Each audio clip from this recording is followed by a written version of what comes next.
আজকে যখন দলবদল নিয়ে কথা বলছি, দলবদল তো একটা ঈদের চাঁদ রাতের মতো, খেলোয়াড়দের কাছে, সংগঠকদের কাছে, সবার কাছে, তাই না মিতু ভাই? আমরা তো ওই সোনালী দিনগুলো তো আমরা সবাই দেখছি, আমরা ক্রিকেটটা খেলছি, আমরা দলবদলে অংশগ্রহণ করছি। আজকে যখন প্লেয়াররা দলবদল করছে, পেমেন্ট বর্তমান প্রেক্ষাপটে পেমেন্ট গিয়ে দাঁড়াইছে প্রায় 50% কম প্রিভিয়াস ইয়ারের থেকে, গত বছরের তুলনায় প্রায় 50% কম। নাম্বার ওয়ান, এখনো লিটন দাস এখনো টিম হয়নি।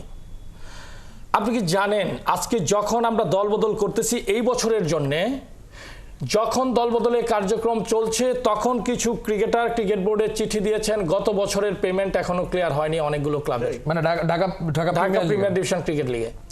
আজকে তো আমাদেরকে, আমরা ক্রিকেট বোর্ডকে বারবার বলছি, আমি যখন সিওর সঙ্গে বসছি, এমনকি সিসিডিএম এর চেয়ারম্যান ওনার সঙ্গে আমরা কয়েকবার মিটিংয়ে বসছি, প্লেয়ারদের অভিযোগ ছিল ওনার টিমের এগেইনস্টেও কিন্তু নাইম ইসলাম ওরা টাকা পান, সানজামুলরা টাকা পান।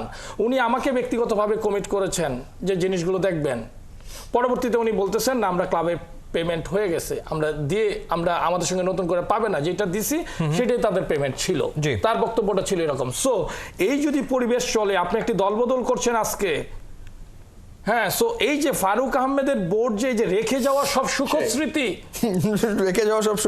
সুখস্মৃতিতে উনি এত প্লাবিত হচ্ছেন এবং সত্যি কথা, হ্যাঁ, এবং সবকিছু কিন্তু তার উপরে কিন্তু দায়টা পড়তেছে। স্বাভাবিক, তিনি এখন 3, 4, 5, 6 মাসে কি চেঞ্জ করবেন? আমি ফারুক আহমেদের গুণগান গাচ্ছি না, হ্যাঁ, বিপিএল এ তার চয়েসটা, ওই টিমের একটা বিপিএল এর টিম কেন সভাপতিকে চুজ করতে হয়, কত অপেশাদার একটি কাঠামো,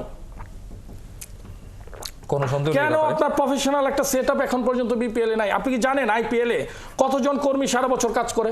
হ্যাঁ, ওদের তো সারা বছর চলমানই থাকে, 4 থেকে 4,500 কর্মী কাজ করে। আপনি বলেন বিপিএল এ কতজন কাজ করতেছে আমাদের? সাইফুল আর 2-1 জন বিলাস, ওনারা ছাড়া আমি তো কারো বিপিএল নিয়ে কাজ করতে দেখি না। 2-3 জন মানুষ কি বিপিএল চালাইতে পারবে বলেন আপনি?